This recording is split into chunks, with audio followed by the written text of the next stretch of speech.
presentation will cover tube positioning and repositioning, oral care, and cuff pressure checking.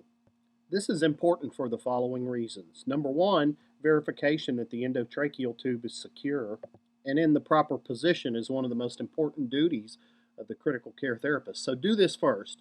It's no exaggeration to say that an improperly positioned ET tube can be deadly. To prevent pressure ulcers, repositioning of the endotracheal tube to the opposite side of the mouth will be performed once a day. Good oral care is an important step in prevention of ventilator-associated pneumonia. Here's what the kits look like. Proper maintenance of cuff pressure is important to prevent the dreadful complications such as tracheal malacia. And now for the sequencing of those events. With the first ventilator check, you'll note the position of the endotracheal tube and record that centimeter mark at on the ventilator sheet. Before the next ventilator check, we will verify that the position of the endotracheal tube is correct on the chest x-ray. That's another presentation on how to read the chest x-ray. Also with the second ventilator check, we'll start performing our oral care. Before we do our cuff pressure check and our changing or repositioning of the ET tube, we'll need to do good pharyngeal care by using the short 14 French catheter. Oral care. We'll also reposition our tube with this vent check, and finally we'll do our cuff pressure check. For all subsequent checks that we'll do Q2 hour, we'll perform oral care. Note that the nurses do perform the first oral care with teeth brushing. Okay, I'm going to go over oral care.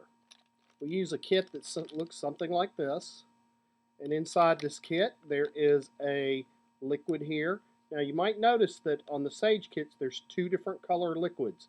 Now the first one in the kit is a toothbrush. The nurses will use that with the first vent check in the morning. They'll use the one with the toothbrush.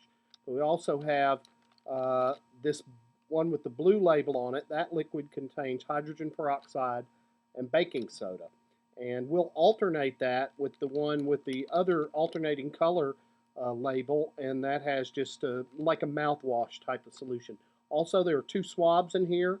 One of the swabs has holes and can attach to suction, and there's some mouth moisturizer, and so we're going to use all these things. But we're going to start by opening the liquid in this little pouch right here, and you do that just like this.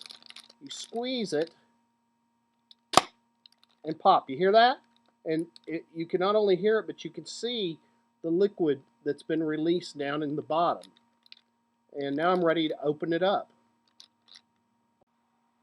I'll be sure to saturate my brush with the liquid, the blue liquid, and take it out. Now I have a swab, and the tip has been saturated with, in this case, the solution that I'm using is the peroxide. I'll take my Yonker device here, and I can simply, this is a Yonker by the way, a sleeved Yonker. By the way, we use these sleeved Yonkers. I recommend that if you run across a Yonker that's not sleeved, throw it away. Use these. But this can be disconnected, leaving just the blue handle in place. The blue handle has an on-off switch that applies suction. You see I have it hooked up to suction. Now, connect my swab to there, and now I'm ready to go see my patient. And I'm going to swab this liquid around, and I'm going to turn my suction on and get it back out. Okay, here's my intubated patient, and I have this particular patient intubated, and I have a device holding the tube in place called a Hollister. And one thing I like about the Hollister, although it's not probably suitable for everyone, there's no real substitute for good old-fashioned tape sometimes, but this Hollister allows you to pinch and move the position of the tube. Before I do that, though, I'm going to use my swab, and I'm going to try to run this around in the mouth. I'm going to try to coat the tongue. I'm going to try to get the roof of the mouth around the teeth, although I'm not brushing the teeth, and the gums. And to cover that, and then right behind it, I can turn my suction on, and suction the liquid right back out.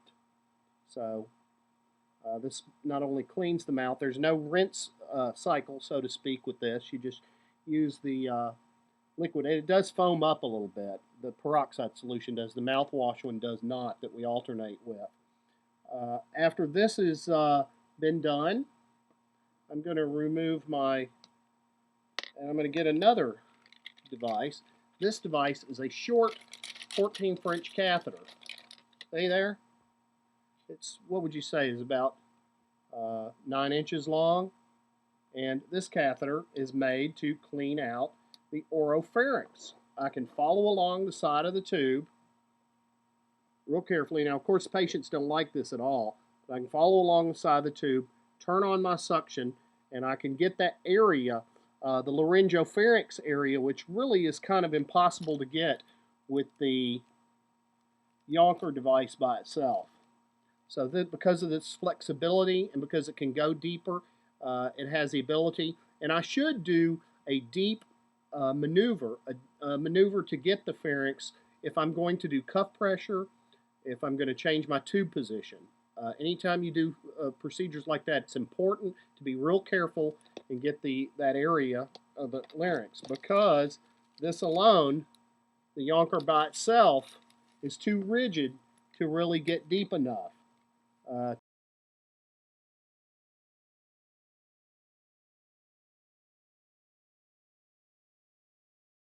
This time is my second vent check around there. I've already checked my x-ray and I see that my tube position's good.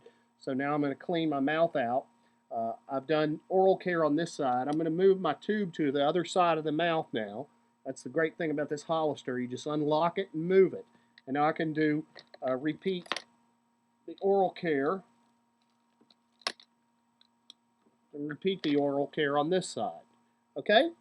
Now after that's done, the next step is to go back to my kit. I'm going to take out the other swab, and I'm going to get this mouth moisturizer. I noticed the kit I have happened to have 2 brushes in there.